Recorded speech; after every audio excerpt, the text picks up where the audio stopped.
好，大家 happy 啦！咁好開心咧，今日咧學到一個新嘅方法咧，可以幫大家慳錢啊！自駕遊嗰陣時，咁咧係一個好好嘅日本嘅本地人朋友介紹嘅嗱。咁大家一定去自駕遊，一定記得用 Google Map 啦。咁好似我哋今日咁樣咧，由千葉就去到東京嘅市區啦。咁去到市區應該你都好似我咁不斷會俾佢收錢嘅，就係咁上一啲公路啦，上一上就800 yen，上一上就1000 yen，然之後落翻嚟。咁其實就係因為 Google Map 可能係同日本夾埋嘅，幫你賺錢。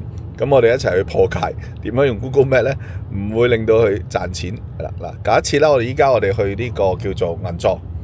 咁你去到呢度啦，你只要揀翻嗰個定位之後咧，你會見到咧，當你揾個地方咧，係啦，你揀駕駛，佢側邊都有得 tick 翻有個 icon 咧，係有 option 去揀嘅。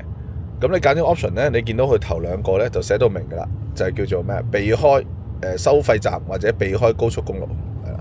咁所以我哋呢兩個要剔咗佢。嗱，咁你剔咗之後咧，跟住再去翻揀嘅路咧，佢就會避開晒咧呢兩個咁樣嘅 setting 啦。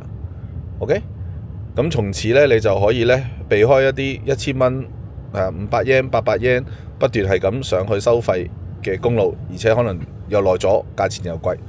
咁啊，呢個小 tips 一定幫到大家，好中意自駕嘅你啊！咁記住 subscribe 同埋 like 個 channel，再分享俾你嚟緊去日本自駕嘅朋友。拜拜。